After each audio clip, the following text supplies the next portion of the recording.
Hello, a very good morning to you. Welcome to the Crucible Theatre in Sheffield. Can you believe it? It is already day 5 of the 2015 Betfred World Snooker Championship. 5 more first-round matches for you today. Later this afternoon, we'll see the 2005 World Champion Shaun Murphy. And later this evening, Judd Trump begins his quest to become World Champion. But this morning, it's all eyes on Ronnie O'Sullivan.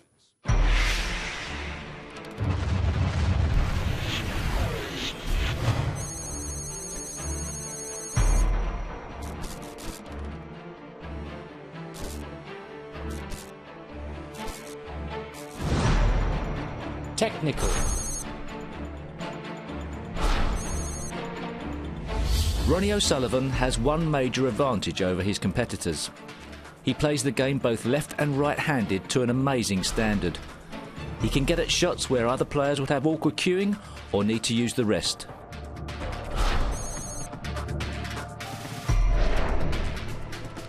Nothing unusual about the way he grips the cue, but although it looks relatively firm, it's loose enough not to stifle the finesse he often utilises in his positional play.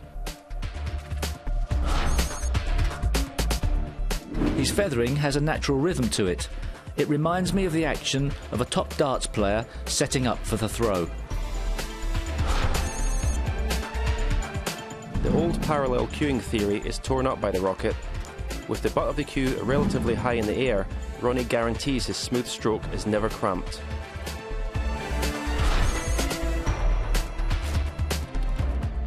Ronnie gets through the ball better than anyone else in the game. That means more action on the cue ball and a greater variety of shots available to him. Tactical. A break builder of breathtaking ability. He sees shots so quickly that he rarely breaks his stride around the table. This rhythm means he never has time to outthink himself, and in a nutshell, gives his natural ability every chance to take control. Safety is not the first word that comes to mind when you think of the rocket, but he is one of the best safety players in the game, and it's always safety with a purpose. Psychological. Much has been made of Ronnie's mental approach to the game. Only he knows what is going on inside, but when he's in the right frame of mind to play, he has a rock-solid temperament. Perhaps the game comes so easily and naturally to him that it doesn't give him enough of a challenge. As far as weaknesses go, it's not a bad one to have.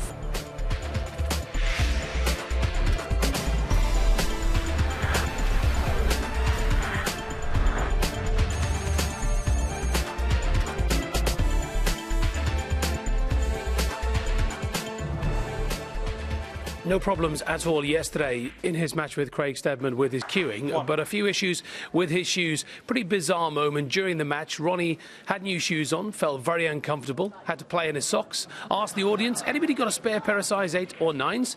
That's the tournament director, Mike Ganley, there, warning him if he carries on playing in his socks, he faces a fine. So, nobody in the audience had them, but Mike Ganley, the tournament director, offered his not-so-smart shoes. Ronnie plays on in those shoes. Let's take a look at Ronnie's very smart shoes today. Let's hope these ones fit him a little better. He's got a fresh pair on today by the looks of it. He needs 3 frames to book his place in the second round against Craig Steadman. That's our match for you on BBC Two this morning. Another match for you today in the first round. World number 9 Joe Perry, who lost to O'Sullivan in the last 16 here in 2014, takes on Zhang of China, making his second Crucible appearance. It's a beautiful day here in Sheffield. Lots of fans out getting a glimpse of Ronnie O'Sullivan today. Let's join our MC, Rob Walker.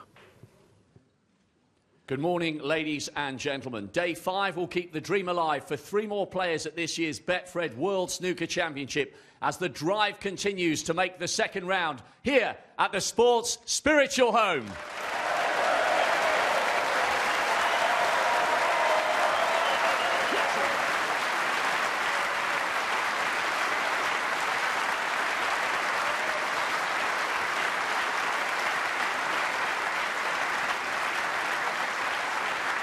Please welcome a player making his first appearance here since 2010. He beat compatriot Liang Wenbo 10-9 in the qualifiers to book his second visit to the Crucible. He reached the last 16 at the Aussie Open 2 years ago and then battled his way back onto tour through Q School. Here he is, ready to dig deep again, Zhang Anda.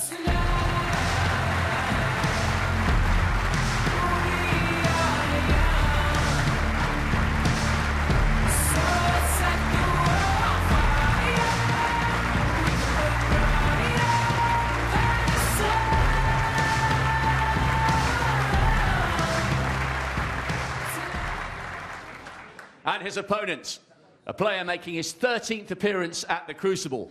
Made the semis here back in 08, but perhaps most significantly of all, in this his 24th year as a pro, at the tender age of 40, all the hard work came to pass in Thailand last month when he secured his first ranking title. So please welcome the reigning PTC Grand Final champion, the gentleman, Joe Perry.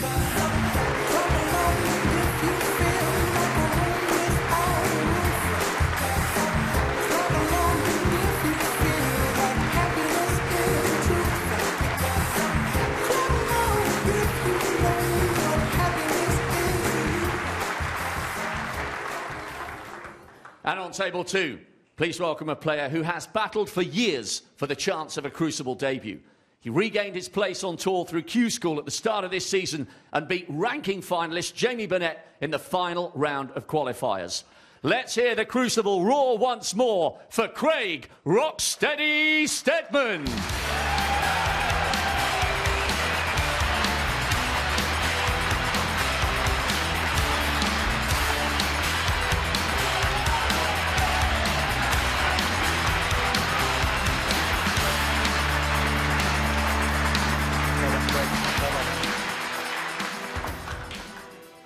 And finally, a player who's been thrilling the crowds here for more than 2 decades.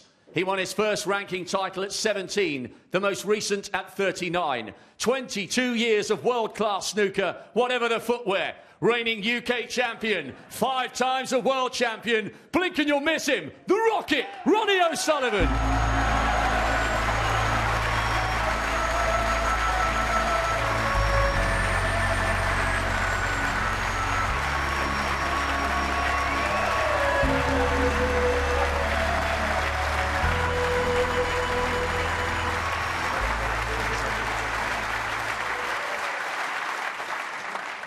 It's a great shot, isn't it, when you see Ronnie there walking into such a wonderful venue. So Ronnie O'Sullivan v Craig Steadman, 3 more frames and Ronnie will be into the second round. That's our match for you live here from the Crucible on BBC Two. However, if you want Joe Perry v Zhang Anda, that's available on your red button in the company of Willie Thorne and Terry Griffiths. This morning, though, it's a very good morning to Ken Doherty and John Virgo. Thank you, frame 10. Morning, Jason. Steadman to break. And once again, the Crucible Theatre packed to capacity, and of course the reason, or the main reason, the Rocket's on show. But it's Craig Steadman who gets the second session of this match underway. Best of 19, first to 10. Ronnie needing 3.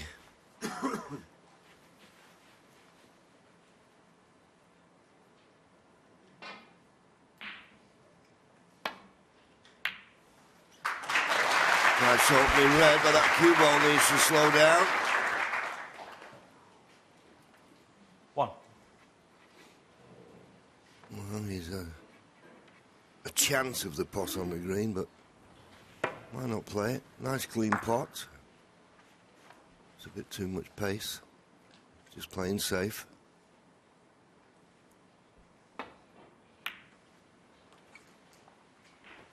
Ronnie O'Sullivan 1. I did this match yesterday, Ken, and considering his first time here, I thought Craig Steadman performed very well. If it hadn't been for a few missed blacks off the spot, this scoreline would have been a lot closer. Yeah, I was watching it upstairs, and he certainly got his chances, that's for sure. It's always difficult, though. I mean, it's a great draw in one respect, but it's a baptism of fire in plenty of others. To draw Ronnie O'Sullivan in your first match, first appearance at the Crucible. But he had his chances, there's no doubt about that. And can you turn the volume maybe down if it had been a different tournament. a bit loud, thank you. Might have taken a few more of those chances, and this match would have been a lot closer. In this area here.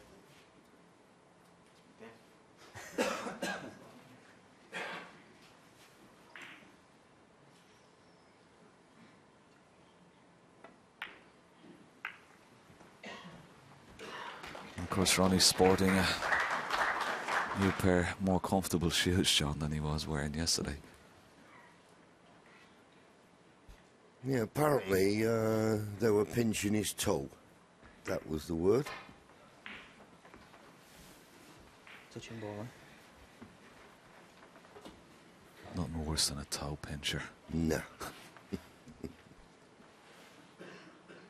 They're probably not new ones. It's very unusual for a player to play with new shoes, particularly if they've got leather soles, because on the carpet it can be very slippy.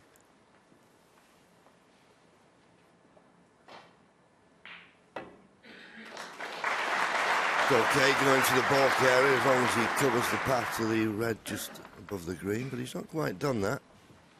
Now, the one thing about Craig Steadman, which I was very impressed with yesterday, he didn't take a negative approach to the game. He played an open, free-flowing type of game, which, okay, you could think would suit Ronnie, but that's the way he played, and that's the way he prefers to play. So it was good stuff he was playing, as I say, but can't afford to miss blacks off the spot.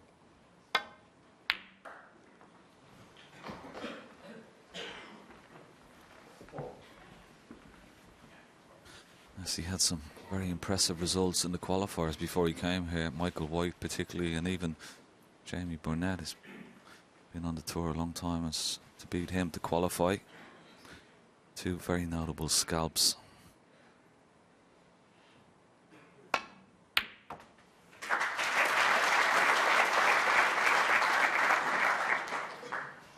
One.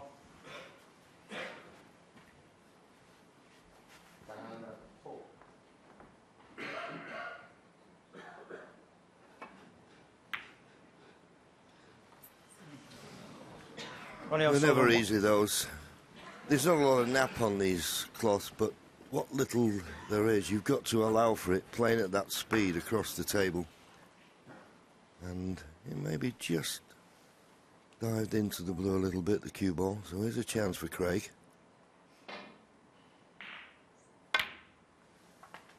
Now looking for a nice angle on the black. There's no loose reds. One. Played it nicely on the black, but not the perfect angle to try and bring anything into play. I don't think there's a plant anywhere.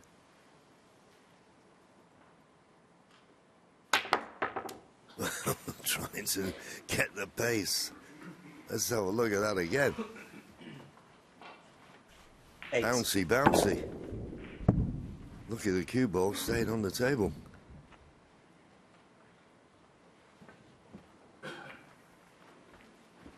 Craig Steadman, 8.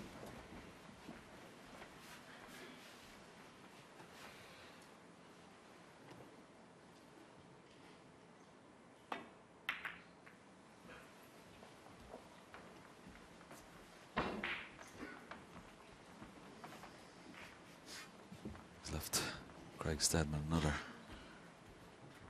long red. You can take this on with quite a bit of confidence, because he can only leave the red that he's playing here.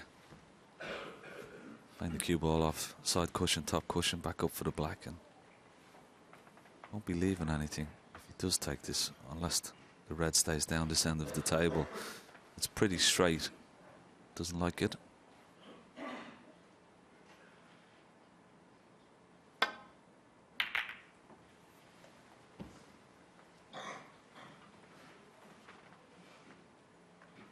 First impressions of Ronnie yesterday, John?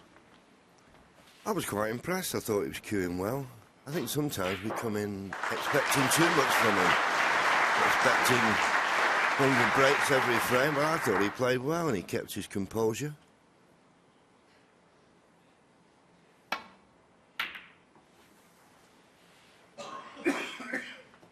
And as you well know, Ken, the first round for the seed, I don't care who you are, it's a nerve-wracking affair. Of course it is.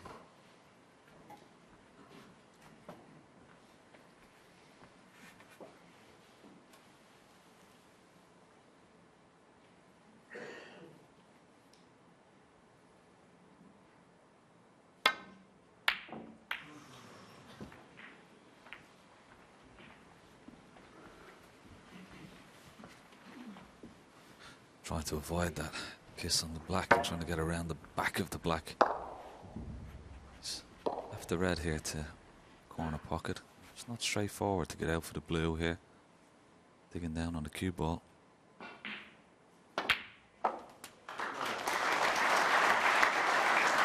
Played it well.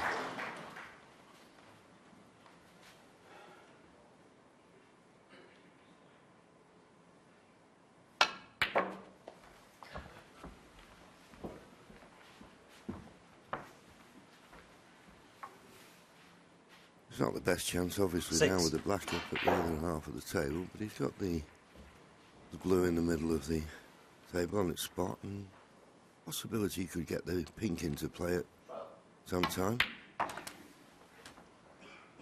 A lot will depend if he does play for the pink. Having said that, he's wrong side of the blue. Now he's just coming round to have a look whether he can just drop this red in the middle. They always look easier on this overhead shot than they actually are. It's a lot narrower angle, potted angle than it appears. It's one of those, as long as you're straight and just drop it in dead weight.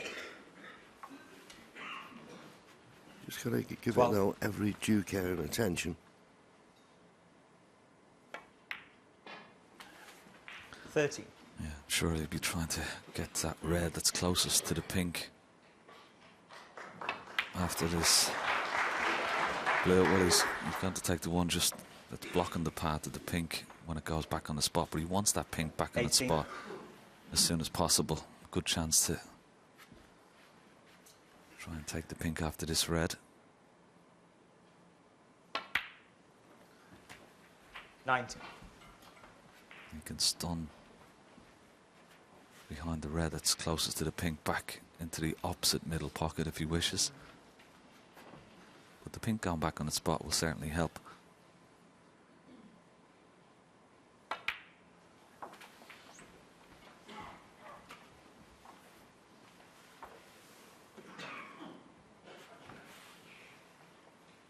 $25. Just the pink pot into this left-hand corner pocket. Looks very tight.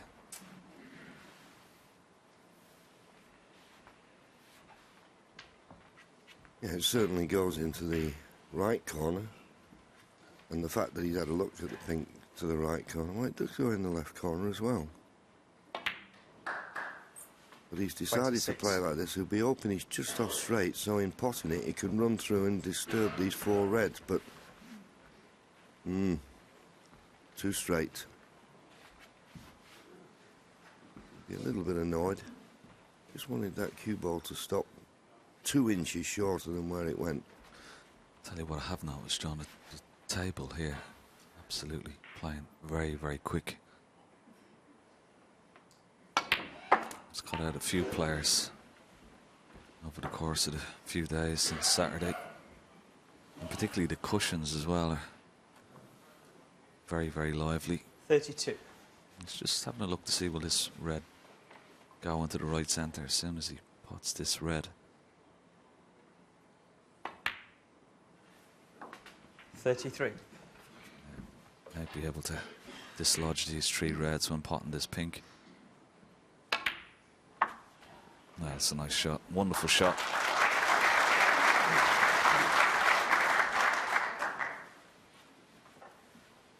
$39.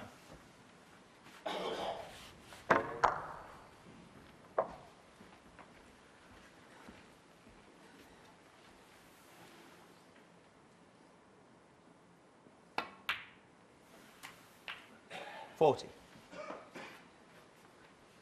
Well, when he came to the table, John, you said it wasn't a great chance, but all of a sudden, a few shots later, and it's the frame's at his mercy here. Oh, just slowed up that.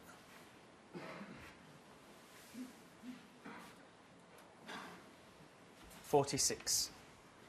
Yeah, he didn't judge the pace of that shot, so it's just a safety. That cue ball is very close to the corner, needs to slow up. Needs to slow up. Foul. Ronnie O'Sullivan, 46. Craig Steadman, 4. Now there's 2 reds in the middle of the table here. Craig having a look at the possibility of the plant. If they are, Ronnie missed a trick there because he could have played for them. And they can be made, no doubt. Ronnie never spotted them.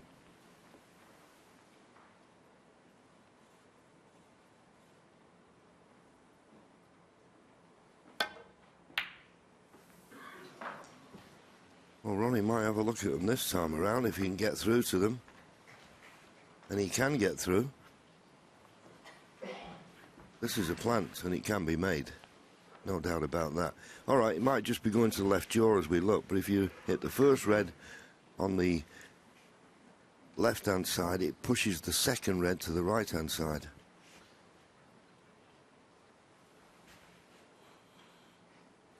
Well, he's not taking it on. Surprises me.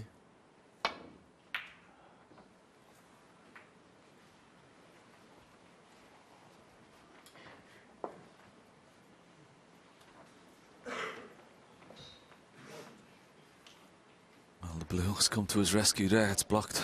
The two reds on the right-hand side of the table. I'm surprised both players haven't had a look at that plant. And they feel maybe it's gone to the left-hand side, pushing, and it's. Yeah, but it's even certainly here, makeable. It is makeable. There's no doubt even about it. here, I mean, Craig can hit the edge of it and reverse the plant. So you see, the virtual thing, it's just on the right. But if you hit the first red on the right-hand side, it pushes the second red to the left. But he's not taking it.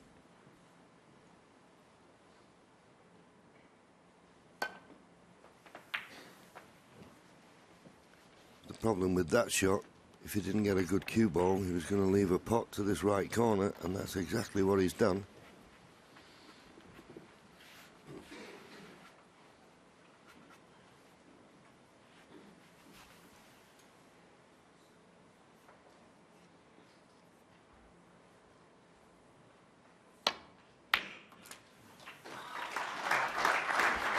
One.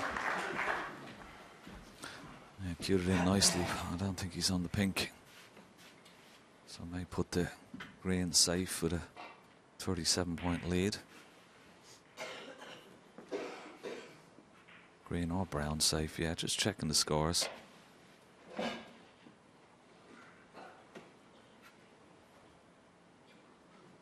37-point advantage. But there's still a possible 59 left, so this frame not over yet by a long way. Just trying to leave the cube on as position as he can, but I think there's an edge that he can get to, those two reds just below the pink.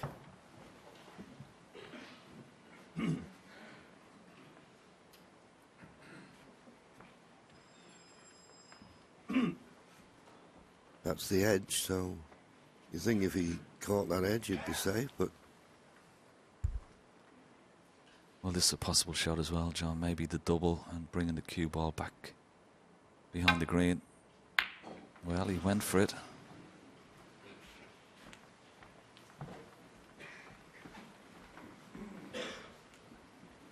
Wasn't far away.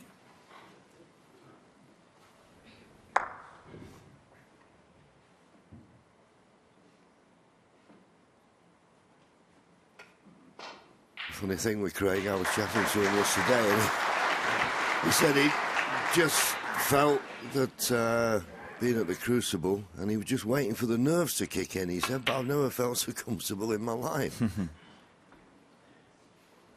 Told it was a plant, didn't I? Well, he certainly didn't play that. And he was saying he was more nervous in the qualifiers, which is understandable. And to get here, of course, the mecca of snooker, so to speak. He said, but I'm just waiting for the nerves to kick in. He said, I've never felt so comfortable in a match. Ronnie O'Sullivan, 1. So Ronnie just trying to send that red up to the balk end. Leave the cue ball near the top cushion. He did that, and the red went in.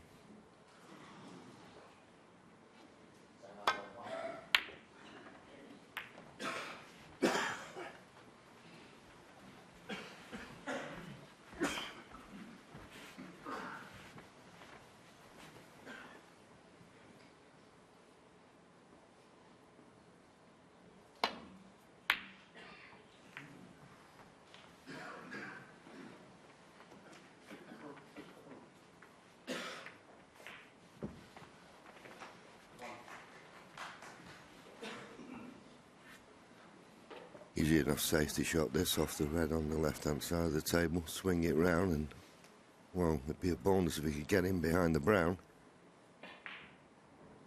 Yeah, that's the angle you're talking about, John. Lots of side. Anywhere up behind the red is a bonus, but where's the cue ball? 1. It's not too bad. Now the only problem is he's 37 behind. 43 still remaining on the table, but he'd love to get that black out a little bit from the cushion. That's why he's going to take the black instead of the brown here. Craig Steadman 1.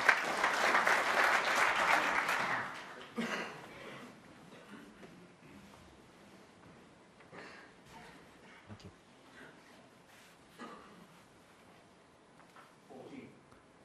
It's not very difficult to hit these two reds, but trying to get them safe is trusting a lot of luck here. But Ronnie doesn't want to give 4 points away. He wants to try and make it. It's hard for his opponent, and that's why he's not bothered. Just doesn't want to give the 4 points away. He's got to try and make Craig Steadman get 2 high-valued colours with the reds, but he's left them.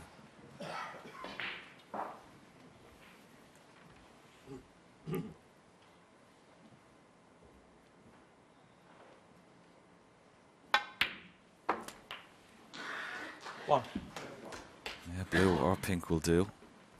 Yeah, he just didn't control that cue ball as he would have liked, but it shouldn't be a problem. He's got to be careful. Remember, that blue's going to go back on its spot in the middle of the table. He doesn't want to snooker himself on the red. Oh. Well, that's a shame. Craig Steadman 1. And that can only be put down to a little bit of tension in the arm. And now Ronnie just pots the red, and he'll go 37 points in front with just 27 remaining. 1.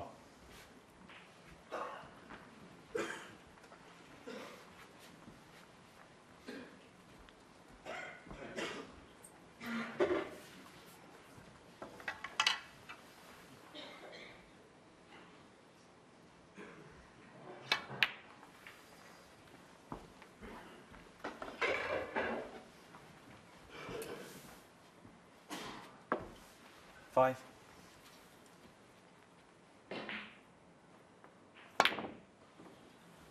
Doesn't matter about the yellow. I'm certain Well, Craig also will five. concede. And He'll the be disappointed that he missed that blue when he was given a glimpse of a chance to get back in that frame, but he couldn't take it. And Ronnie moves further clear now, 6 frames, just needing 2 more for a place in the second round.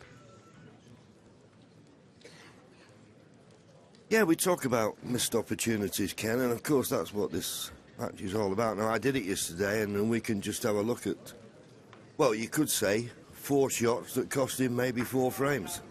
Yeah, and a lot of them were similar shots, weren't they? This one, he probably thought this was in. There you see, he gets up and he's walking around, thought it was in, but it fell to the top jaw. That one, he just needed the black to go 35 points in front. And that one, he just got all the reds open, looked a perfect frame-winning opportunity. And those 4 misses cost him, you would say, particularly the third black we saw, he only needed the black, and Ronnie would have needed 2 snookers.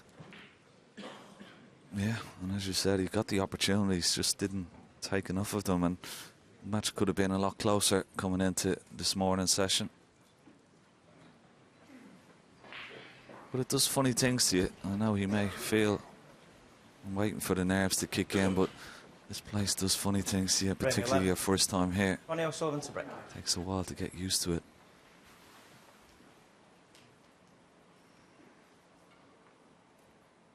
So Ronnie O'Sullivan breaks off frame 11. Just 2 more. Left-handed break off, but he's hit the blue. Doesn't at first glance look like he's left anything. Match time coming up to almost 2 hours 40.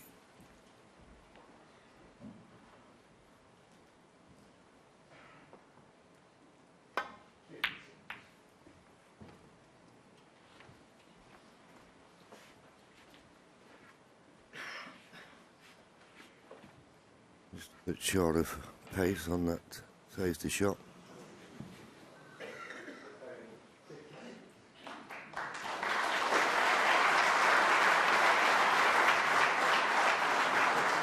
Yeah, just going back and thinking about that nerves, it's the same as a lot of places, you know. I mean, I'm certain Craig has watched the snooker on the television from the Crucible, you know, the World Championship. It's every dream for anyone who picks up a cue to get here. And then you're thinking, oh, it must be really nerve-jangling. But as I say, he said he's waiting for it to come on. And, of course, it can always leave you with that empty feeling, that bit of an anti-climax, really. But he's just he was playing cueing a little bit smoother than this morning. He just looks to be jabbing at the ball a little bit more than he did yesterday. Yeah, and he's left Ronnie this red over the left-hand corner pocket, but because the black is not available into the right corner, not quite sure whether he can get enough power on this back down the table. Well, decided against even attempting the red. Yeah, that was a bit of an error from Ronnie. Highly unlikely he was going to avoid the double kiss playing it like this.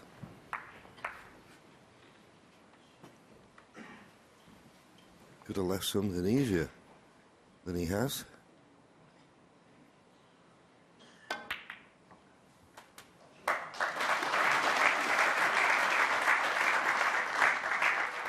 One. Well, that's nice. Little bonus. Staying on the blue here. And he's got a couple of reds around the blue spot that he can get on here.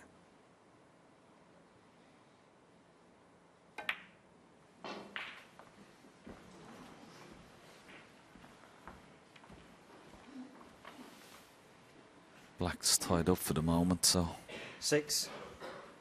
you'll have to concentrate on blue, on ball colours for a while. Pink also tied up.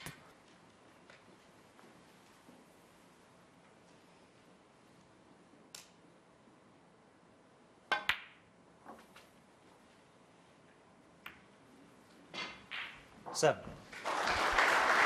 Obviously didn't want the kiss on the yellow, but as it happens, he's okay. But he wants to get better control of his cue ball.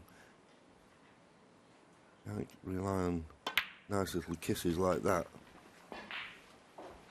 Once again, he's not come far enough down on this red. He wants to be on this red in a position where he can just roll it in and get a nice angle on the blue. Can't get the good angle on the blue now.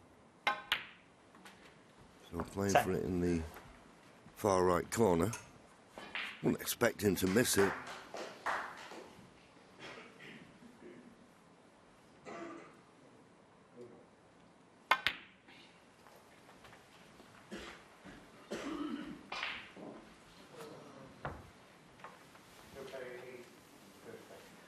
$50.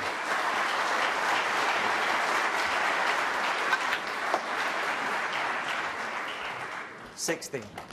Once again, didn't get into the cue ball. Wanted to be another, well, top side of the blue. He's going to have to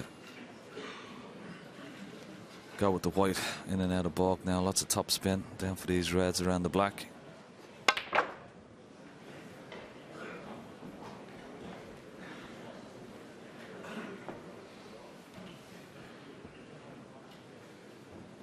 $21. I think that's end of break. That red below the pink doesn't pot.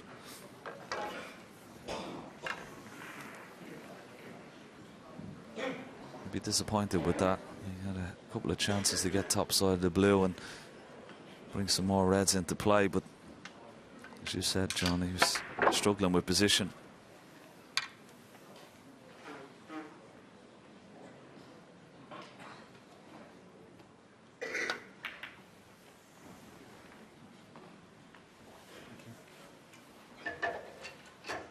Craig Steadman, 21.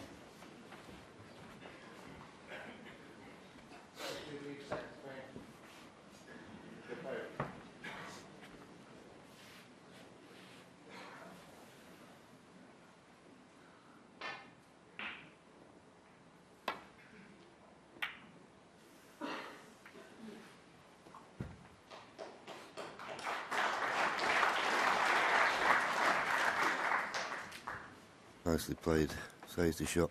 You will notice with the top players, when they're playing good safety, they never kiss into a baulk colour.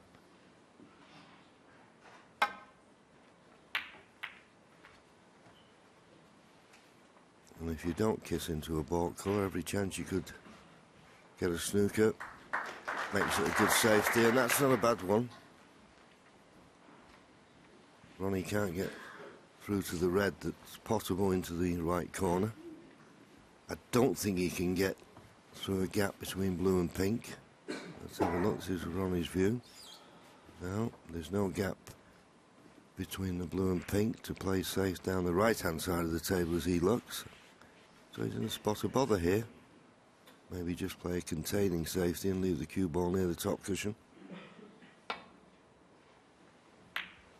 That's all he could do.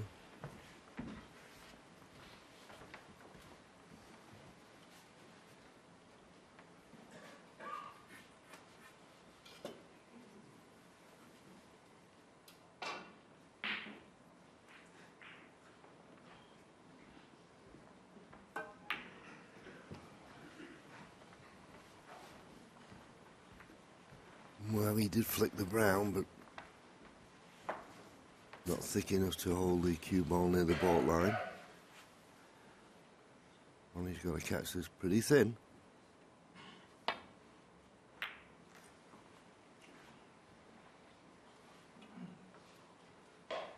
Beautifully played.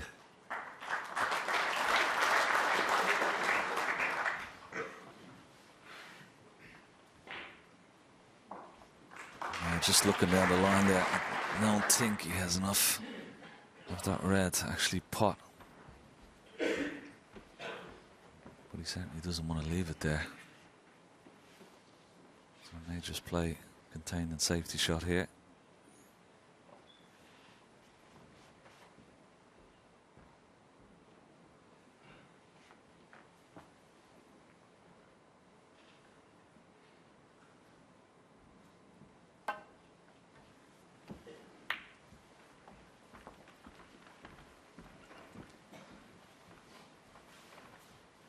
Well, will Ronnie be tempted at the red just below the blue into the right centre? It's tricky. Cue ball may be running into the blue, so not this time.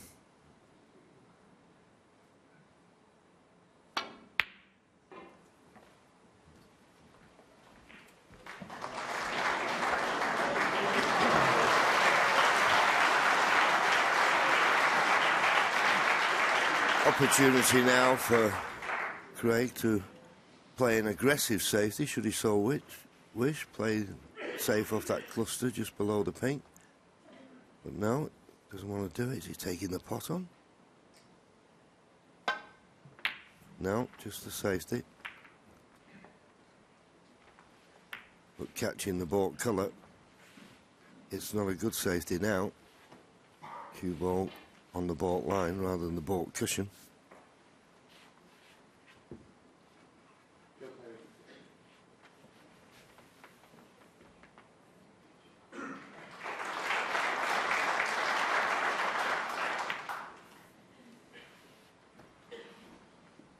Well, that will amaze Ronnie. He couldn't believe that red could go through what seemed an impossible gap to go over the corner.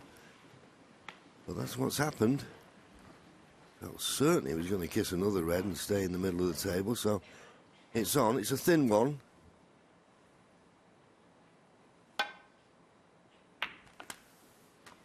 Oh, he's got into it. Hit it too thick. One. He wanted to catch that a lot thinner than that. To get back up for the blue, but that trace of left-hand side he had on and catching it almost half ball. That's why he finished up in the reds and on nothing. Bramble. He's nominated brown. It will be called a miss all day long because, of course, he can get through to the black, but he can't play safe off the black.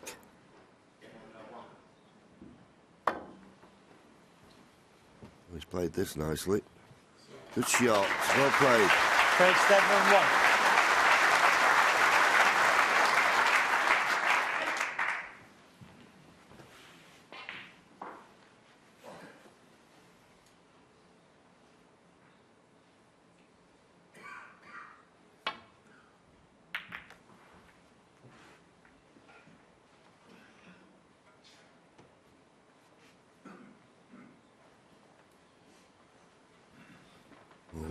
was looking very closely there, see if he'd covered the path to this red to the right or left corner, but I don't think he has.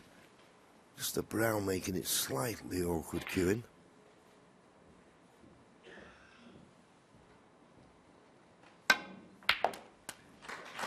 Played, oh, I was going to say played it nicely, but just flicked the red. If he'd have just got past that red, he'd have been on the black. Just didn't get into the cue ball enough. Yeah, it was unlucky, wasn't it? It was a good pot. Here's the little flick on the first red there. But for that, would have been nicely on the black, so just a safety shot now. Green ball. He wants to take the green, but possibly kiss the cue ball into the brown here. Well, he's left him down this side. And that's, well, pretty straightforward for Ronnie here. I'm a bit surprised with Craig Steadman. Could have put the cue ball somewhere near the brown.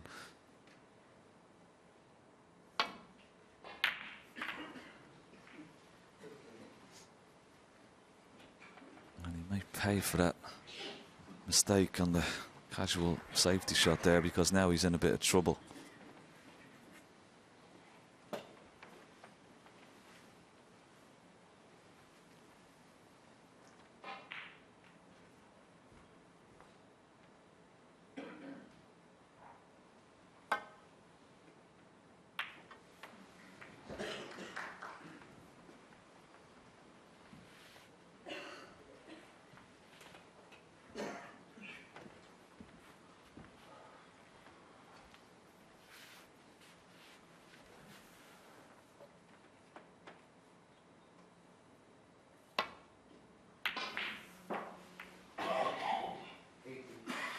This looks pretty good again from Ronnie. Judging that very well around the four cushions. May have snookered him. Is there a gap between yellow and blue?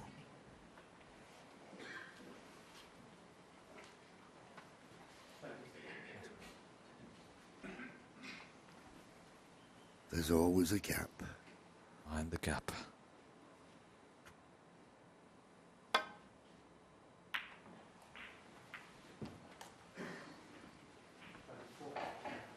Problem was, of course, he could find the gap, but he couldn't avoid knocking a red towards the corner pocket. Ronnie may be tempted by this, and the reason I say that, because I don't see an easy safety. It's a thin cut, he'd trust to luck with position, but if he pots the red, at least he gets to play the next shot. So is he on the colour? Is he going to creep past the black and beyond the pink? No, this frame's gone very awkward. And sometimes it's just the way the balls run that dictate how the frame's played out. Just a little bit more pace would have been on the pink. But obviously not on it. If he was on it, he'd have potted it and potted another red and a couple of pinks by now. Knowing Ronnie. Yeah, can't even hit the pink.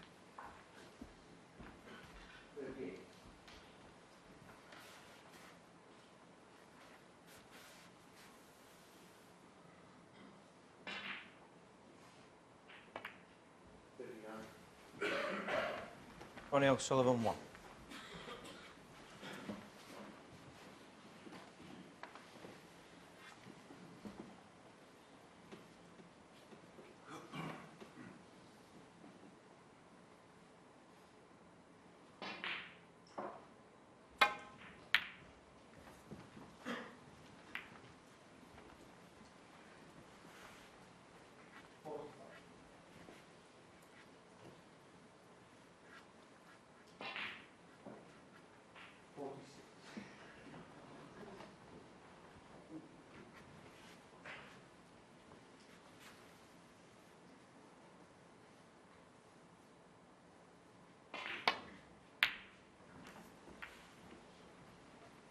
We played that well.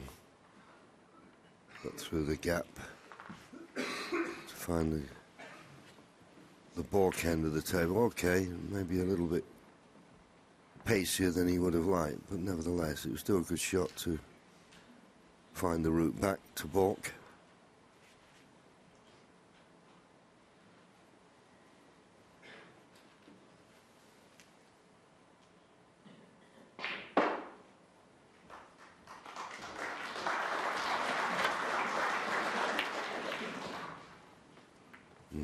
It's too thick. Well, he may be saved by the fact that the cue ball's gone close to the side cushion. But this red just above the black, I think, will pot to the left corner.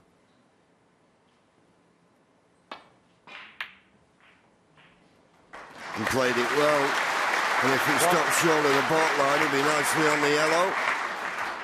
And he is. And this is a good chance now for Ronnie. You always felt, Ken, didn't you, that he was going to get the better of that safety exchange? Yeah, and he picked a nice red out there. That was quite difficult from that side cushion, but perfect on the yellow. Just have a look at this again. Never easy off the side cushion now. Just put it into an area, red beside the pink. Looks favourite. 3. Get the pink and black back on its spot as soon as possible. 4.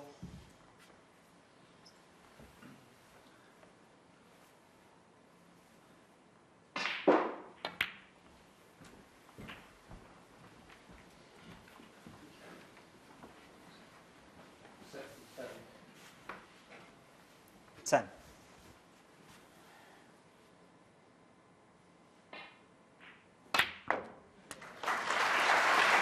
11.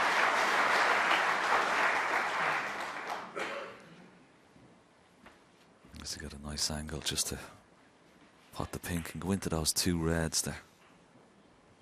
Well, maybe not on this occasion.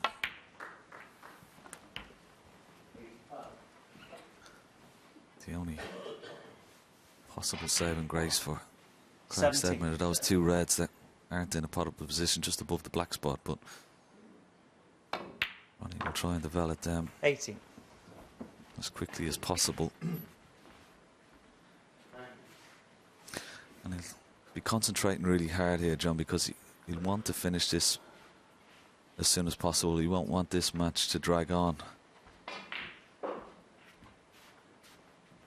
No, absolutely, and that's what impressed me yesterday in the first session. I know Craig had his chances, but Ronnie never lost his focus, apart from the shoe situation, but he never lost his focus. And he treated every shot on its merits, and treated his opponent with respect as well. 25. You've got to do that. You can't take liberties with people, and he never did it. And he made certain that if Craig was going to get anything out of this match, he'd have to play well. Well, this could be the key shot coming up now. You can leave a nice angle on the black and just 32. nudge those two reds above the black into play. He's got a 10-point lead at the moment. It's not ideal on this red. This needs a good clean pot. No, they're not easy. Playing at pace. 32.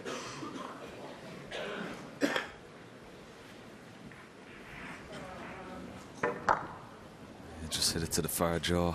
He's left it into the centre.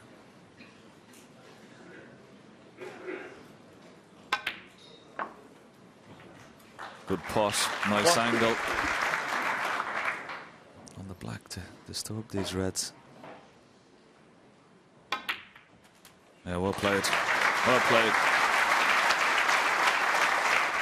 Now a chance he must take, Craig.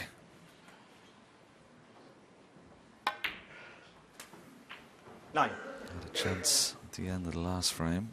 Didn't take it. What can you do here?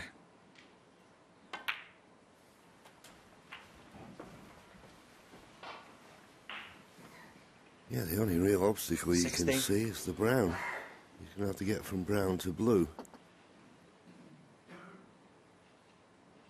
It's made it a little bit more difficult that the blue wasn't on its spot, but he's played for the blue to get it on its spot. At least it'll be a little bit easier from brown to blue now.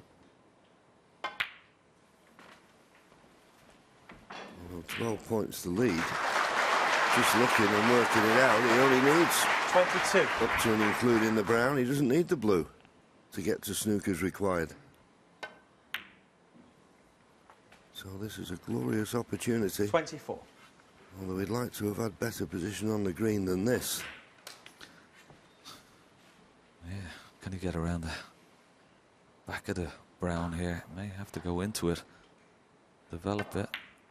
Can he avoid it? May have to kiss it and trust a bit of luck, and he's got it. And it was a nice kiss. That could have gone wrong. So just the brown, just concentrating the brown. We saw him missing a black for frame yesterday.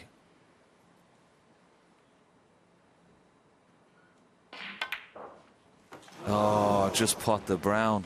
Don't worry about the blue, Craig. 27. And he's done it again. What an opportunity.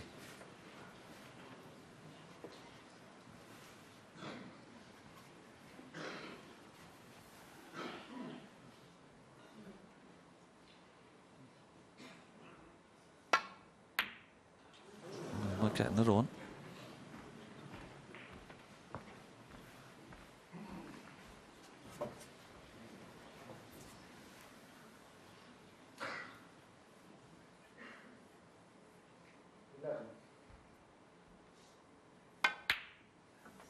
Well done. 4. It's amazing that brown was so much more difficult than the one he missed.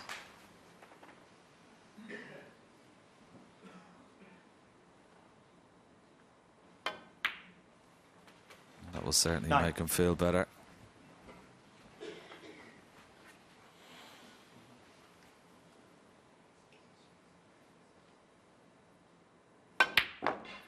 Well played, Craig Steadman. Eventually taking the frame and puts his arrears now to 5, but it's Ronnie O'Sullivan who still leads by 8 frames to 3. Well, we saw quite a few misses in that frame, John, from both players. Ronnie had a good chance. He had a misread into the corner pocket when it looked like he was going to extend his lead. And as you said, they're not straightforward, these. He's trying to use a lot of top spin coming off the top cushion, side cushion, get a nice angle on the black.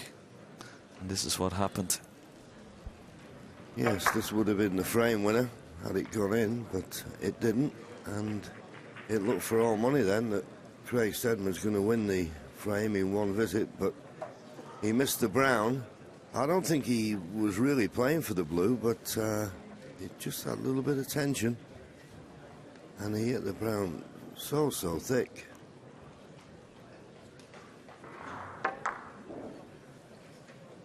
And you thought then, well, that was another frame winning opportunity gone, but Ronnie didn't punish him, and he got the frame eventually. I mean, I always think with these first round matches, just from a pride point of view, he wants to take it past the interval, but there's the brown that Ronnie missed. Very surprising. Half-ball pot. Won't miss many of those in a match.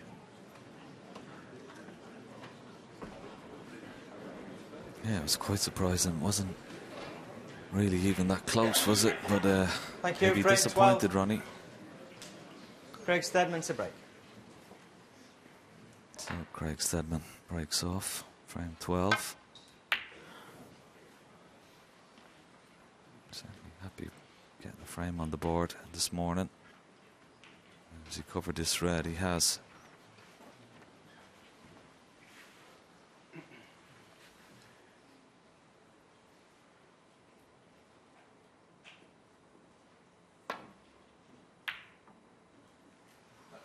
There you are, 3 hours exactly. Both players have been playing at a pretty good tempo. Ronnie usually averaging around about, well, I've seen him as low as 16, but normally I'd say he's averaged 17, 18, 19. And that's pretty quick from Craig Steadman. He hasn't come out here, tried to slow Ronnie down, hasn't used any sort of tactics like that.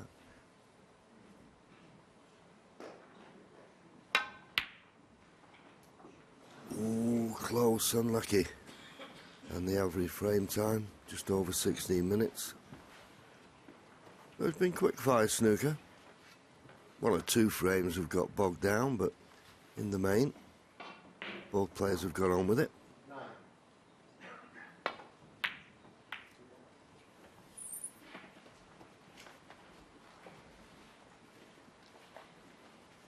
In fact, just looking at it, the last frame was the longest one, it just under 23 minutes.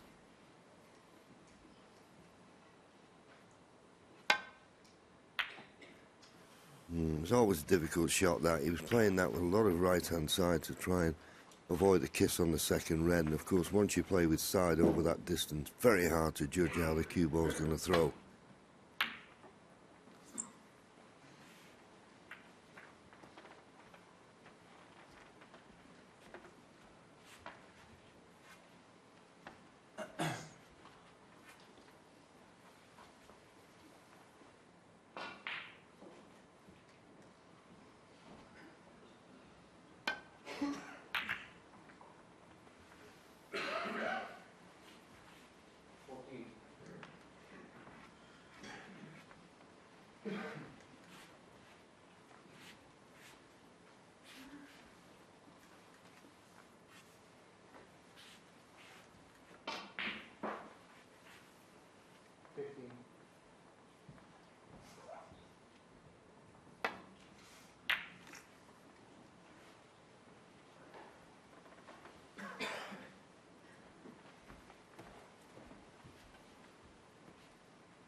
Good length with the cue ball there from Ronnie O'Sullivan. Craig Steadman just having a look into the pack. Will he be knocking a red towards this right corner pocket when playing this safety shot?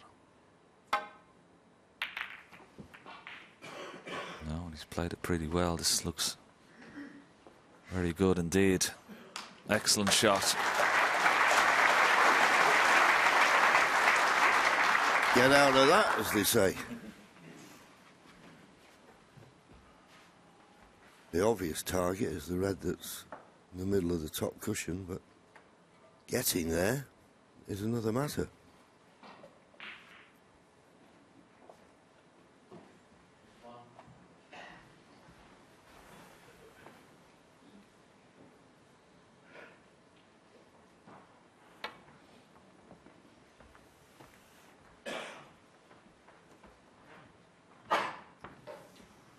Foul on the miss. Well, if this red is on, I think it is, he can just nudge the black into a potable position as well.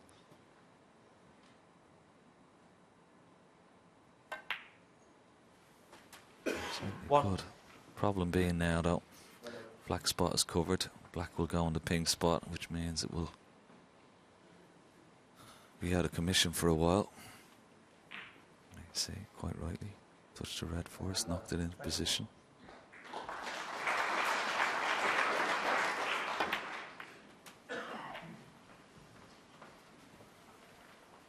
Okay, he'll be able to take the red off the black spot now, but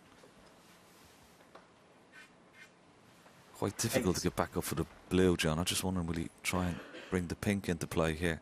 Yeah, I think that would be a good plan.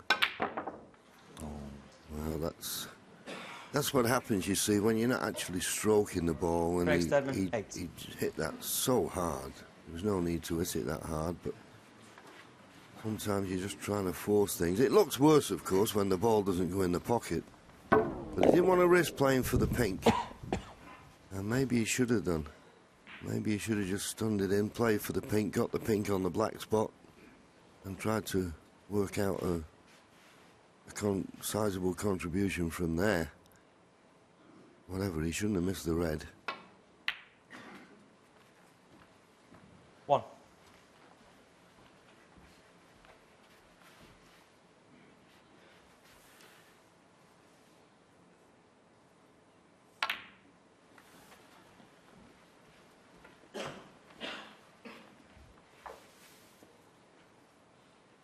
Five.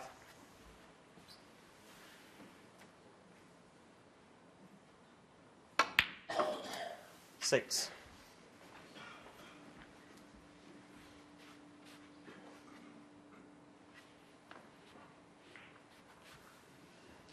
Well, there's a couple of loose reds, but if he just goes right at the black, well, he run into the black. I don't necessarily think that was the intention, but it's worked out okay.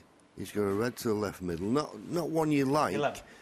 Because you're having to roll it in, but he could play for the black, get the black on its spot, and then anything could happen.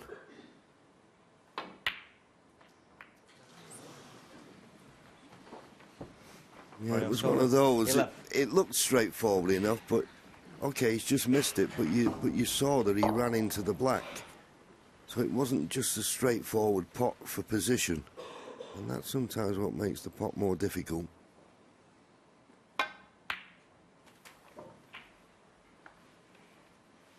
One.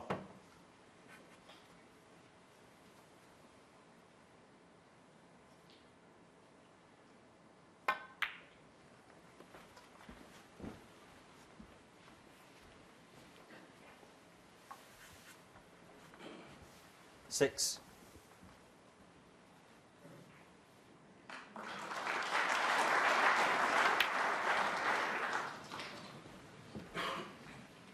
Well, as I say, I was talking to him yesterday and he said he was waiting for the crucible nerves to kick in. Signs they are this morning, young man. Yeah, that's a couple of golden opportunities. Sometimes looking at him, John, and he seems to be... We talked about his time on the shot as well, but he seems to be getting down very, very quickly to the next pot and not really having a look around and taking a bit of time. You've got to compose yourself. You can't. It's okay playing quick, but no point in rushing. Eight. He's missed a lot of straightforward shots. 9.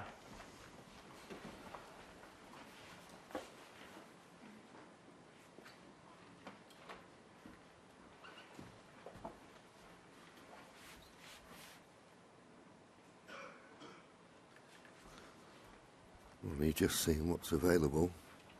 I think he's got a nice enough angle on the back. Worst way, he could play for the red to the right middle. But wanting to retain position on the black, but I don't think he will be able to now off this red. He'll have to go up for the... 16. Well, probably the baulk colour, because I don't think the blue goes into the right middle. Needs to stop short of the baulk line, though. That's 7. a bit careless. A little bit careless. Well, it just flew off the cushion now, I think, and then he got a flyer. These cushions, as we said, they are springing. He's just a little bit annoyed with himself.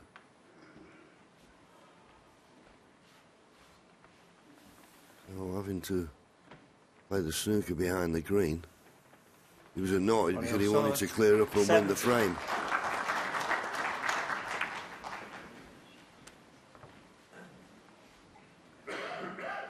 As you said earlier, Ken, they're so quick, these tables. You just put maybe a little trace aside on it, and that'll speed it up even more.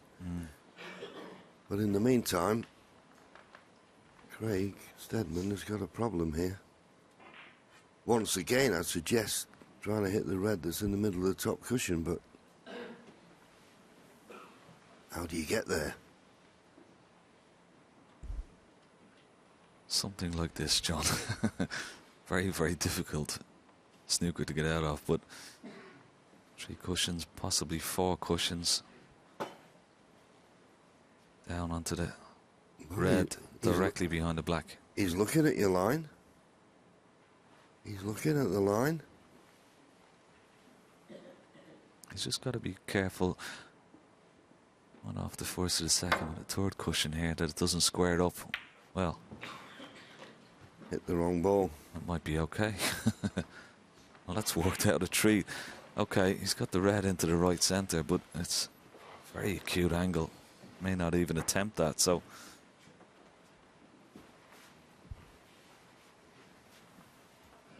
He's had a result there.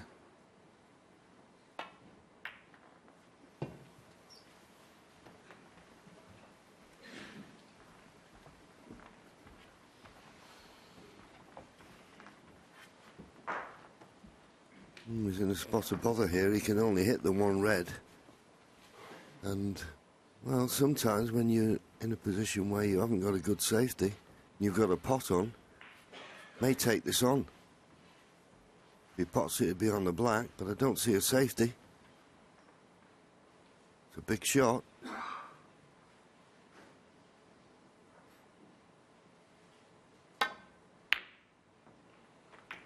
Did take it on. Double kiss could have been dangerous, but it's not too bad. Don't think there's anything there that will tempt Ronnie. As I say, there was no safety, so you might as well go all out for the pot. Well, can he pot this red? Got to avoid the off in the middle. Oh! One. Well, the reason I thought he wouldn't play that red, it looked, for all money, it was always an in-off, but Ronnie judged it to perfection. One good positional shot here from brown to reds, just to the left of the black.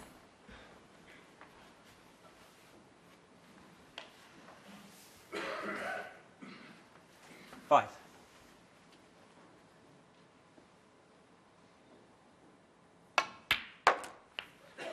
Six. Cued that in nicely.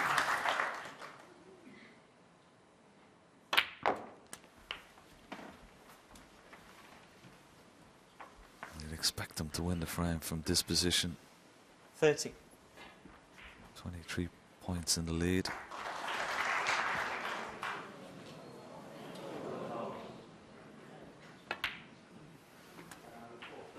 $40.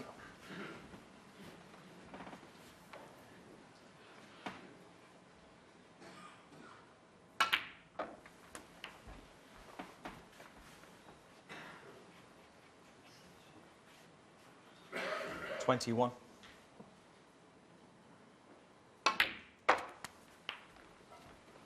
$22. It's come a little bit awkward. Bridging still should be okay.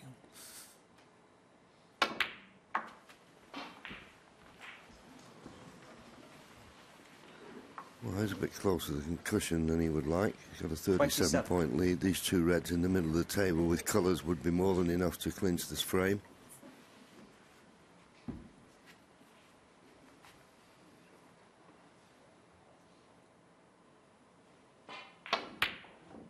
Well, I'm surprised he played that one. I really am surprised he played that red rather than the other one. Look, as though he could have rolled the other one in and been nicely on the black. Okay, the kissed into the other red, and maybe he's thinking, well, if I did that, I might knock it near the cushion, so that's why he chose that red, but whichever way, he shouldn't have missed it.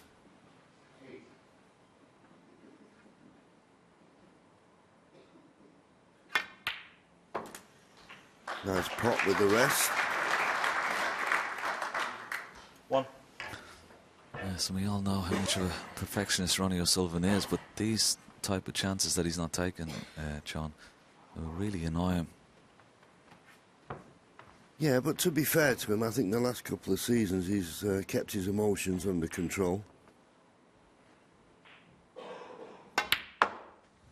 But yeah, I know what you're saying. It wasn't that long ago where he'd have really been getting annoyed now, but I think he's more in control of what happens and accepts that you can't put every ball on the table. Yeah. Absolutely. He's probably put it down to working with Dr. Steve Peters. Has been a great help to him, as he says many times himself, Ronnie.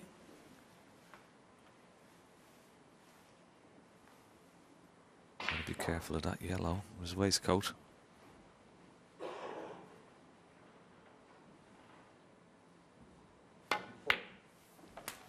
Good pot. 6. And there's a nice angle on the black. You can just nudge the red off the cushion here.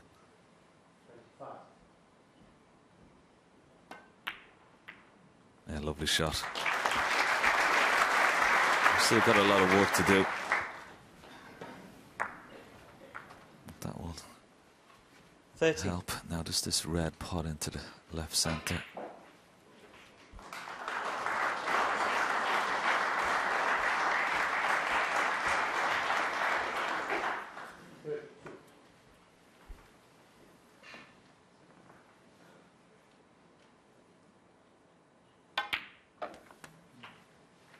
$40.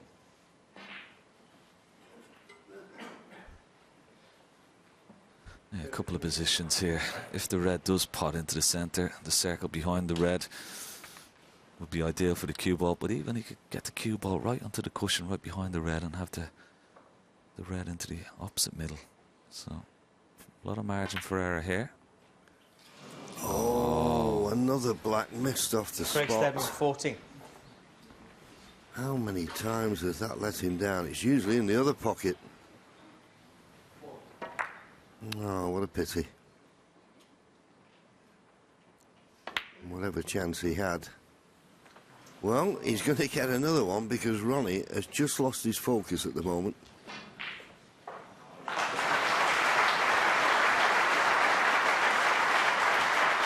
So 23 points of difference, but it's a big ask, particularly with the yellow ties on the baulk cushion. Now we see Ronnie's miss and a wry smile, almost a grimace really.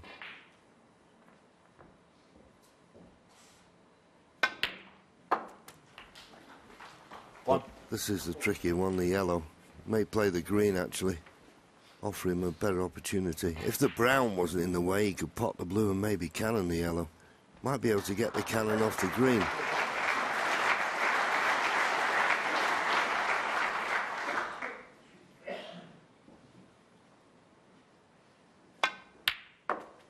He decided to play on the yellow, but this is a toughie. If it's tight against the cushion, it's easier than if it's just off. 4. Very difficult though, isn't it?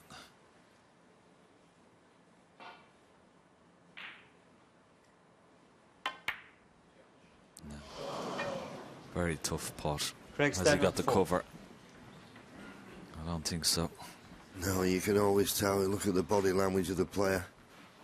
Looked up to the heavens when he saw that Ronnie can get through the gap. But they're always tough. As I say, if they're tight against the cushion, they have a tendency to cling. But that yellow was just slightly away from the cushion. Made it more difficult. Ronnie needs yellow and green.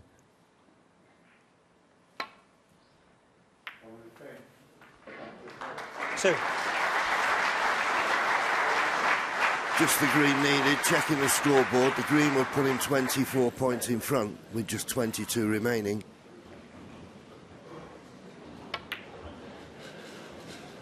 So no heroics. 5. Amazing snooker players. They look at the scoreboard, they pop the ball, they look at it again, you know, just to double check.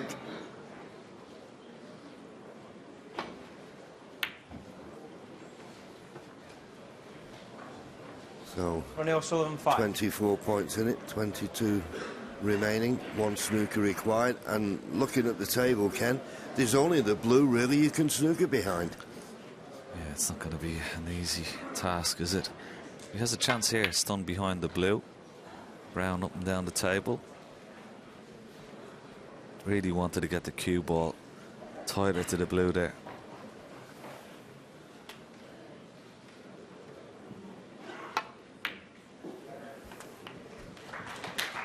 So in goes the brown.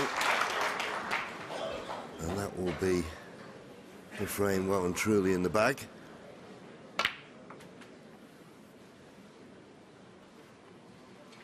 Nine. Just having a problem at the moment, Ronnie, with the pace of the table, particularly when he's coming off the cushions, but it didn't matter. 9. Once And he the frame. potted the brown and blue, Ronnie that was O'Sullivan. it. Yes, Craig Steadman concedes, so Ronnie O'Sullivan marches on. And he now leads by 9 frames to 3 and just 1 frame away from a place in the second round.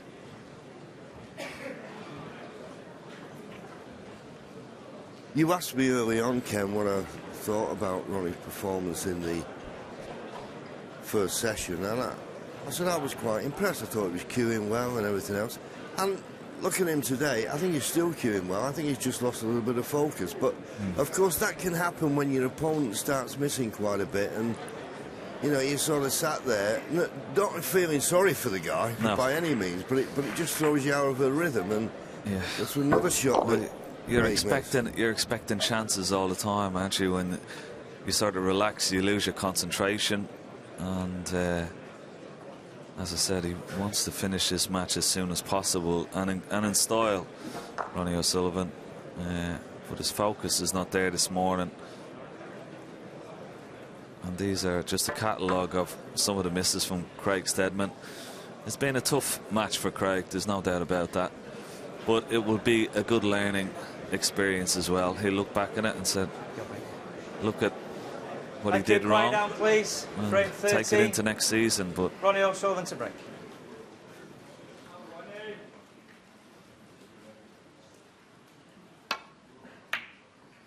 Don't call out when the players are at the table, please.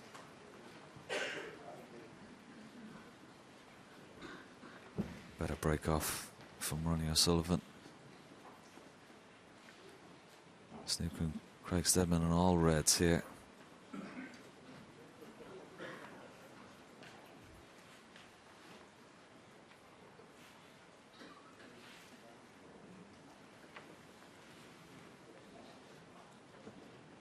Well, he's playing the swerve here and trying to get the cue ball in the jaws of this pocket, but it's a dangerous shot to play.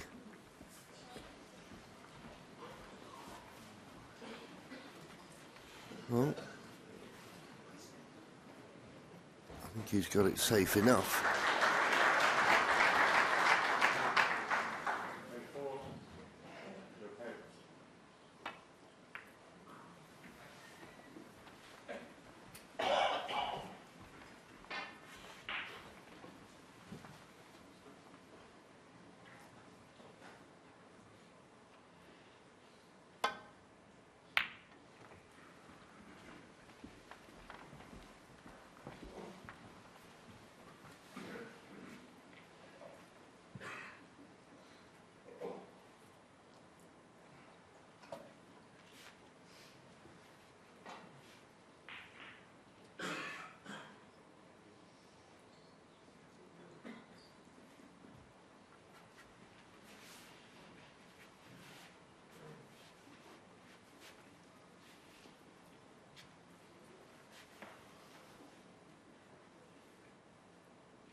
Fantastic pot. Pink goes to left centre. He'll be bringing more reds into play here.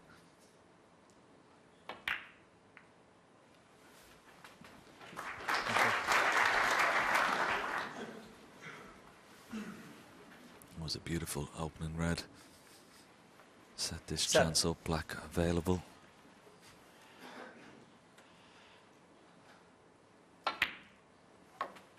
Eight. Now, can we see a sizable break from Ronnie O'Sullivan?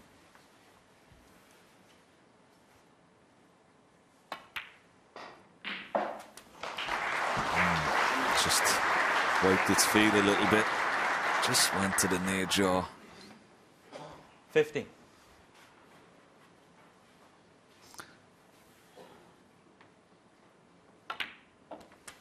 $60.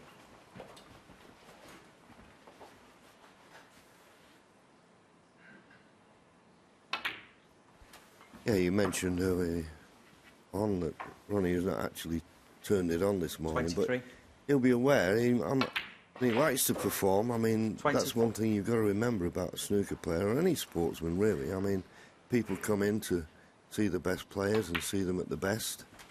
And Ronnie will be well aware that this Pat Crucible Theatre here this morning have come 31. to see him produce the goods. All right, he made 104 break. That was his highest 32. in the first frame of the match, funnily enough, when he had a chance of a maximum.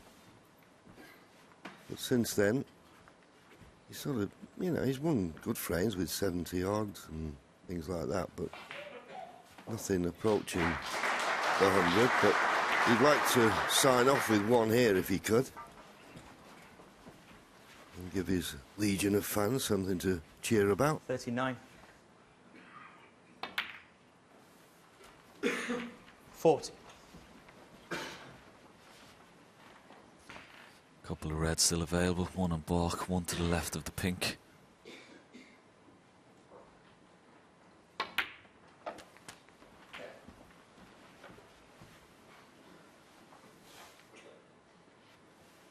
$47.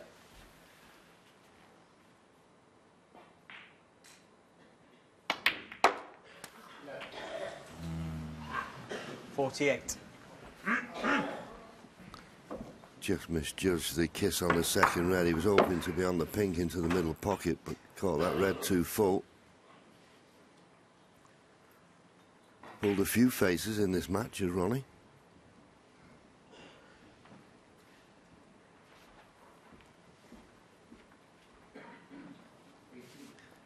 More annoyed because he wanted to finish with a good break now. Is he going to take the pot on the yellow one, just out of frustration? Well, terrific pot. Now, needs to kiss the blue full to be on the red. Don't want to be hampered. And he is hampered. Just shows you, once you play one bad positional shot, it's hard to recover the situation. Oh, but what a pot that was. 51. Great shot. Oh, that was tough.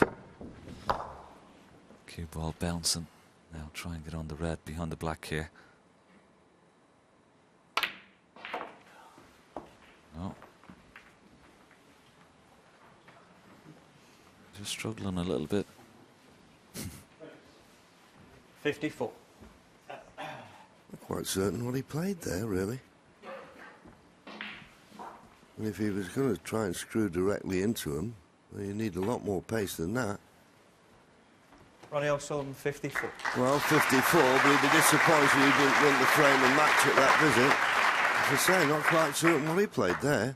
The line of the cue ball was never a good one.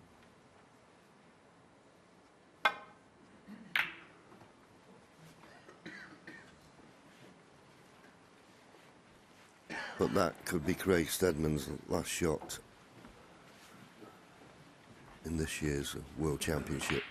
He's left a nice easy red to the corner for Ronnie, and if he gets on a colour, surely that's match over.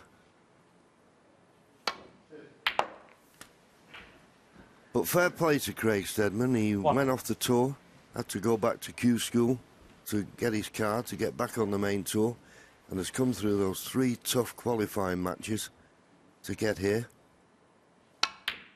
Yeah, a couple of really good scalps as well, particularly Michael White, who's already won a tournament this year. Well, 2 tournaments. Won the shootout in Blackpool and then won the Indian Open. So he was a player in a lot of good form. 5.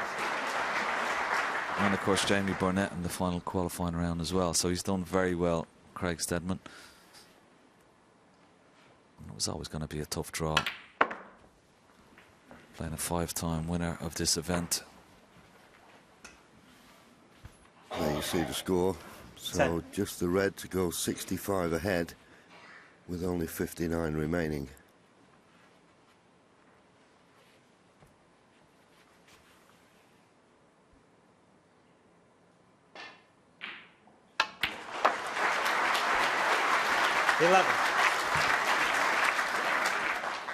So this to go 70 points in front.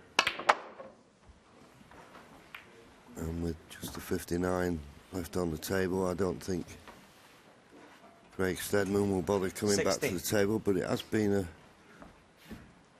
a learning experience, and of course a great experience to play one of the most naturally talented players the game has ever seen at the home of snooker, the Crucible. Ronnie O'Sullivan, 60. Well, he's thinking about it, but it should be enough for Ronnie. 70 points in front. 3 snookers needed.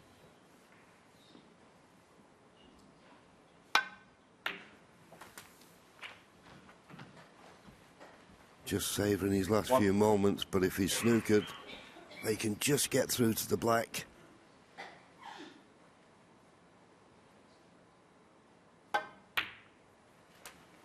That pocket that has been the bane of his life. He's missed a few blacks in that pocket that have maybe cost him certainly a couple of frames I can remember.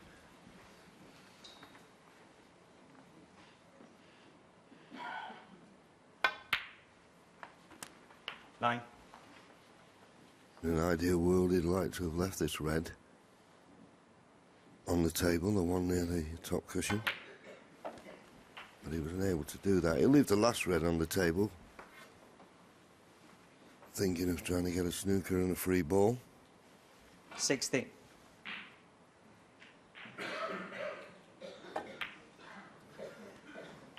70.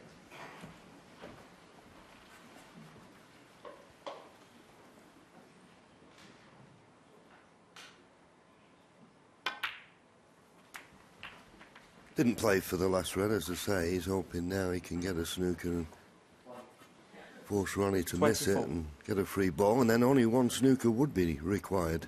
At the moment, it's 3.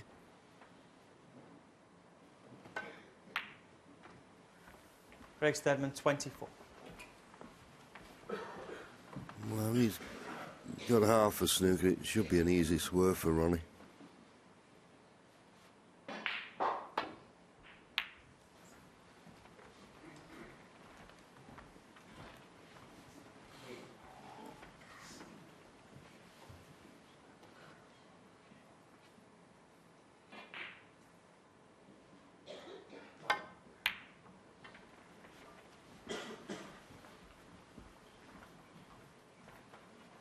If it had got a flick on the black, it may have been a snooker, but there's the dreaded gap.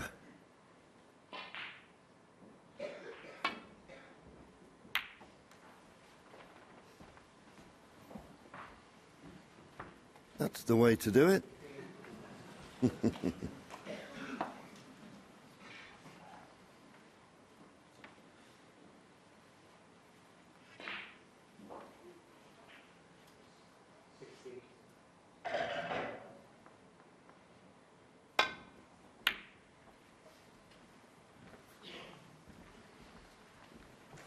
Well, this has worked out nicely. It's worked out very nicely indeed. And this isn't a guaranteed hit, particularly if he tries to come round off 2 cushions. You've got to avoid the black here. He's just looking at the scoreboard. So, going the safer way. Doesn't want to leave a free ball if he should miss it. So playing it with just enough pace to hit the red. And did so nicely.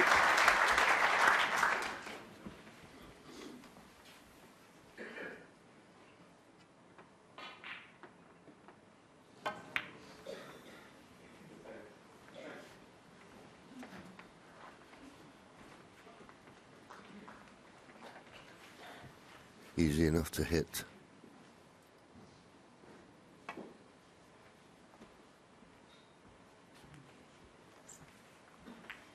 But playing at that pace has left himself open to being snookered again. Problem is, he'd like to leave a lot of distance between cue ball and object ball. I'm not certain he can do that here. He's trying to punch the red up the table and get tight in behind the black if he can. No, misjudged it. And I think he's left the red on, and that will definitely now be his last shot. In it goes. Of course, it's not etiquette to concede while your opponent's at the table, but I'm certain Craig would like to shake Ronnie's hand now.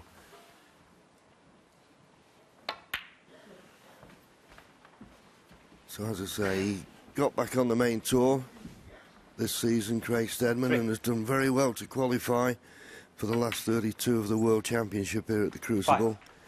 And what a wonderful experience I hope he's had. He certainly proved in the first session that he was capable of mixing it with the best, and just a few blacks unexpectedly missed cost him a couple of frames. But it's been, in all honesty, quite a comfortable workout for Ronnie O'Sullivan. Never had to find top gear. But for me, he's cueing nicely. So no reason why, once again, he isn't one of the main contenders. And of course, favourite for the tournament. And I don't think that will change.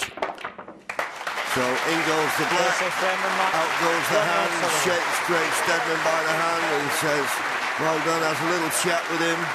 And Ronnie, very well liked by the other players on the circuit, he really is, and he always feels for them when they don't play the best, and there you see the reaction of the crowd. They love watching Ronnie play. Well done, Craig Steadman, for getting here. But at the end of the day, it's Ronnie O'Sullivan who runs out a comfortable winner by 10 frames to 3. He's in the second round. John, thank you very much indeed. Yes, Ronnie O'Sullivan will play either Mark Williams or Matthew Stevens on Saturday evening. That match will start at 7 o'clock. We will, of course, have live coverage of that match for you. And at the moment, given the state of Williams against Stevens, it looks like it will be Matthew Stevens. When Ken Doherty has nipped out of the commentary box to join me now. Your assessment of Ronnie's performance over the 2 days? It's always going to be difficult. He looks like to be queuing very well. I watched a little bit of it yesterday. But in fairness, Craig Steadman had a lot of chances, didn't take them. We saw a catalogue of errors from Craig Steadman yesterday and even today, and he'd be disappointed. But I mean, it's so tough for him to come in all fairness. I mean, he's come through really 3 tough qualifying matches, notable scalps against Michael White and particularly Jamie Burnett as well.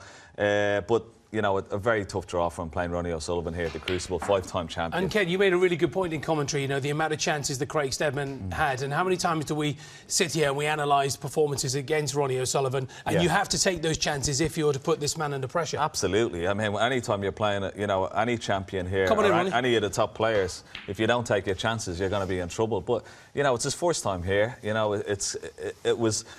He has to look at it as a good experience. OK, he didn't perform the way he's going to perform, but he has to look at it as a good experience. And I'm sure Ronnie, even at the end there, was giving some words of encouragement to him as well. Yeah. Hello, Ronnie. Well done. Congratulations. Well done. Nice to see you. All right. What were you saying to Craig, or was Craig saying to you? I just said, you know, I think he played all right considering it's his first appearance here. I mean, when I first came here, I couldn't make 30, literally. If you looked at the stats, he probably played better than I did when I first came here. So there's no reason for him to be downbeat. You know, he's had a good season.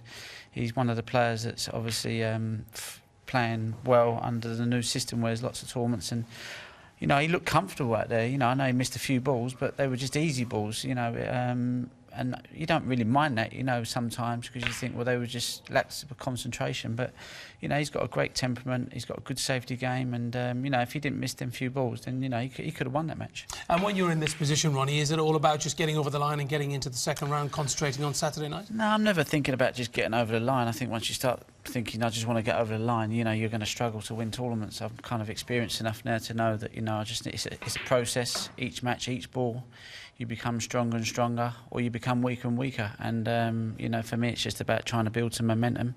And if I've got any chance of winning this tournament, then that's what I'll need to do. How was the table, Ronnie? Because it looked like the table was running very fast. The cushions were springing. You were struggling a little bit for getting from one end of the table to the other. When I put it behind the brand, I just didn't hit it right. You know, I knew as soon as I hit it, it was a weak shot, and boom. You know, this is like, you know, if you don't hit the balls properly on this table, the white will get away from you. But if you hit it firm and good and solid, the white will kind of, it's like it's on like a magnet under the table. That's the only way I can describe it.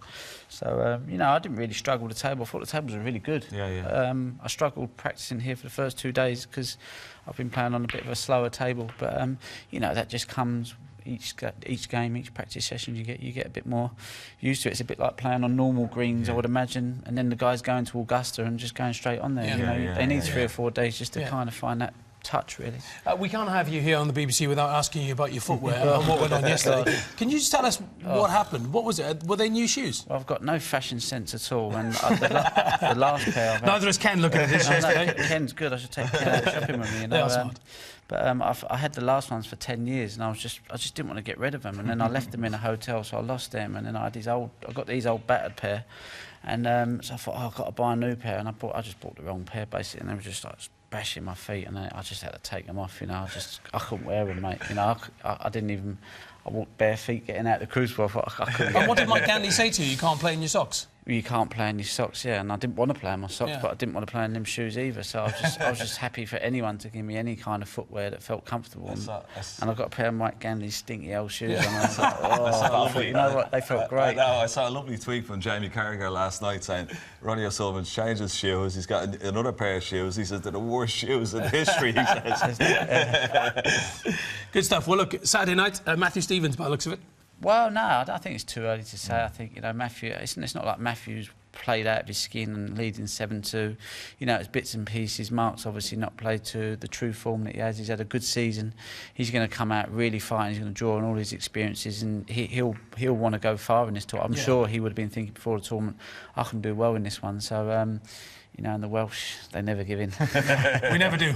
Ronnie, great to see you. Great to see you. Thank you very much indeed. Good luck. See you Saturday. Thanks very much indeed. Let's now turn our attention to another match which has taken place today. Gentleman Joe Perry, world number 9, taking on Zhang, making his second Crucible appearance. Joe Perry won the first frame. We pick up the action in frame 2.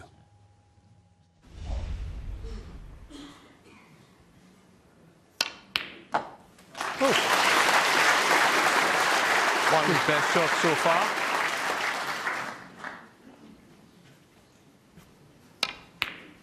As we said many times before in commentary, when you've got no other choice, it's the only shot on, you tend to be a bit more relaxed on it.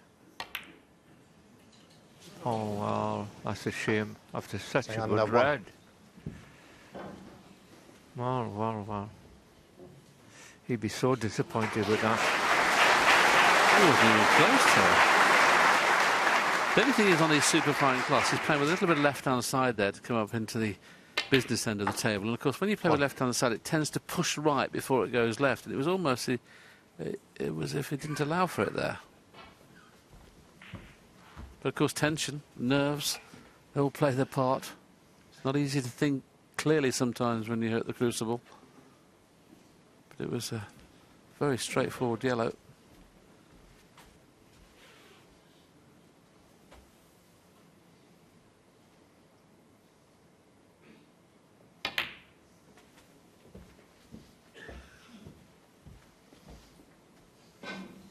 Well, he's overrun that by a couple of inches. It's still on this red, but they'll have to play for blue or bought colour.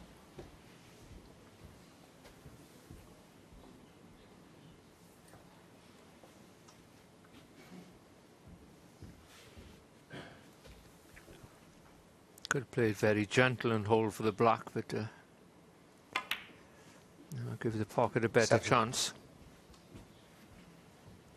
Looks from here, first of all, that it was too thin to play that shot.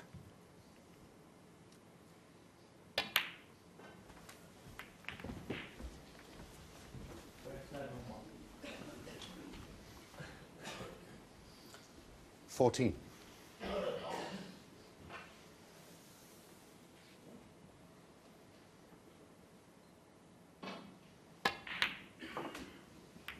$15. Well, Joe's a little bit lucky that the yellow is where it is, because if bar the kiss on the green, he'd have done nothing. He didn't play to kiss the green. So this is definitely a bonus. And Terry mentioned it's been a lucky ball for him so far. It has. He's fluked it, played a good, almost got a snooker behind it. Zhang's missed it. And now Joe's got back in with from the yellow, so it's definitely his favourite ball at the moment.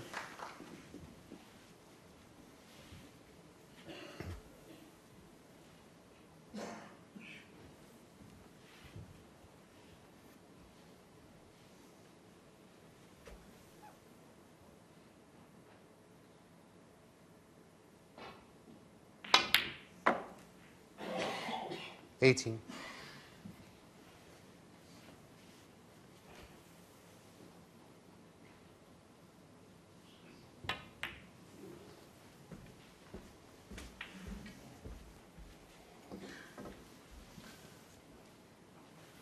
$23.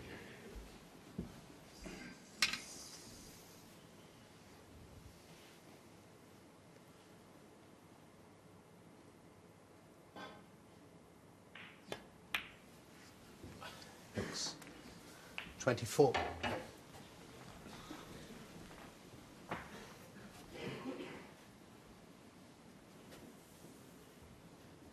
So Joe has in the first frame, has got balls in open play, and this time he's got the bonus of the black being free, so he scored 56 off the pink only in the 31. previous frame.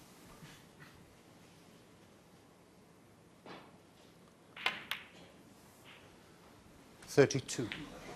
It's amazing how players, even though Joe has only just recently won his first ranking event, he's always been a hard player. Like Mark Davis, they've been around a long time.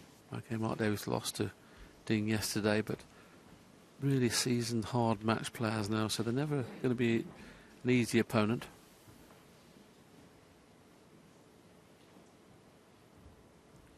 And practices an awful lot with Neil Robertson, and that may have improved his game because he knows you've got to score now Otherwise, your opponent will. If he's practicing with Robertson, 38. There'll be some good sessions between those two.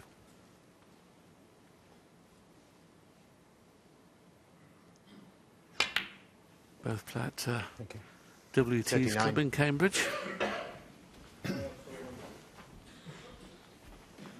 This is the yellow that Zhang had missed, and just aside, just pushed into the ball.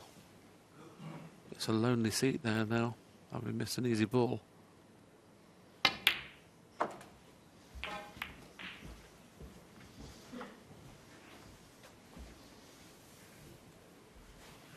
$45.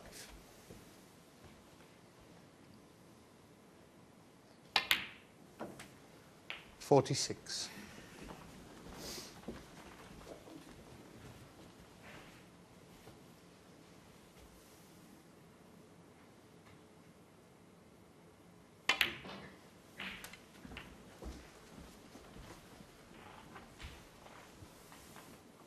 $52.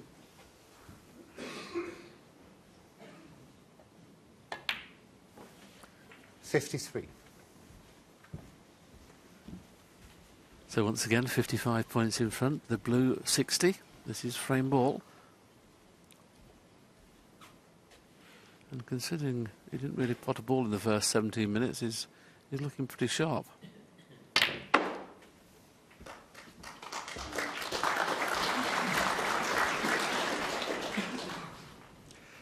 It's quite noticeable that Joe Perry's looking a lot more confident walking around the table now since he's won his first major event. 59. Got close a few times. He lost to Neil Robson, of course, in China in the last frame. And got to the final in Malta. I think it was 2002, played with Stephen Hendry and lost in the final there. 66. Going to turn out better as far as breakball is concerned because he'd moved the other red now. 67. A little bit. So a chance of a century.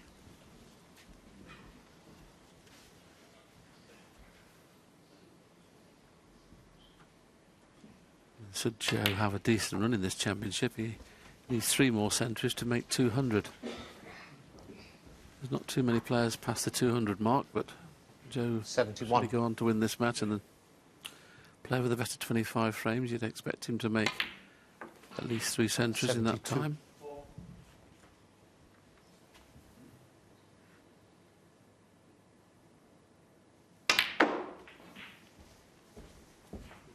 No, didn't get the spin on that. But he's still on the red. There's a very fine 77. cut now. All the colours are well placed. Very nice. 78. Well controlled.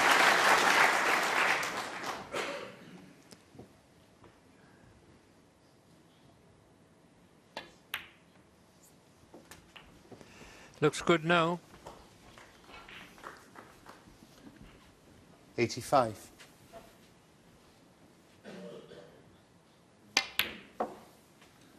87.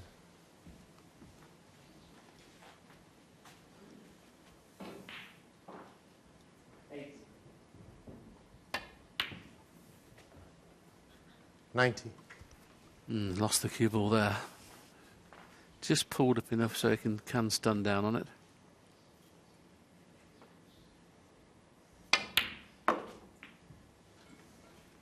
$94. That was nicely played. Coming off 2 cushions, and he's always going to be close to the blue. Oh, what a shame. 94. After all that work, we're moving totally to Joe Perry. That's enough to win this frame, that 94, and he's 2-0 in front. Well, at the moment, it's all a little too easy for Joe Perry. A break of 45 in frame 3. Saw him take a 3-0 lead. And then this happened in frame 4. In just over 20 minutes, Joe Perry then went 4-0 up over Zhang, and are struggling to get a foothold in this match so far. But fair play to Joe Perry, he's taking his chances very well. They're now on a mid-session interval, but live coverage will continue on the red button on connected TVs and on the BBC Sport app and online very, very shortly. A fine morning's work so far then for Joe Perry. They're on a mid-session interval, they'll be coming back very shortly.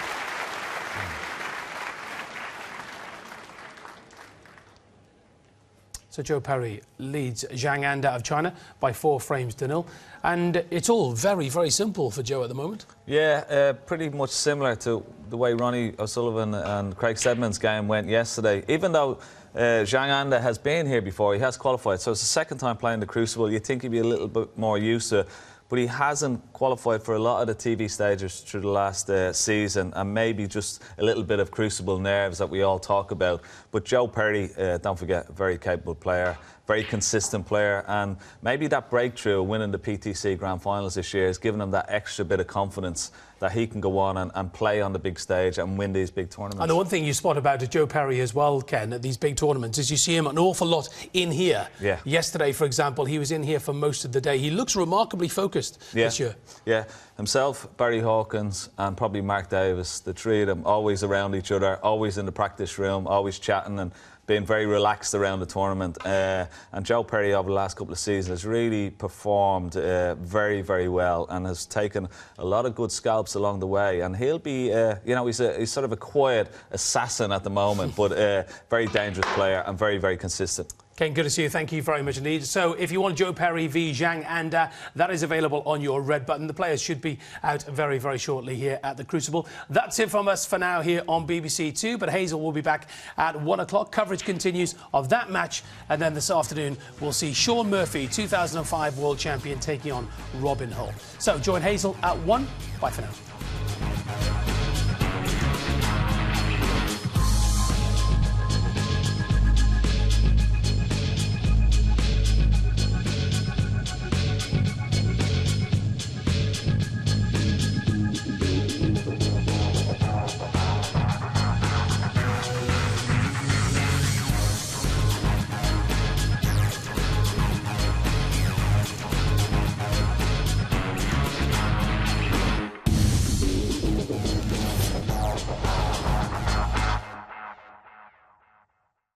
Brand new series come to BBC Two.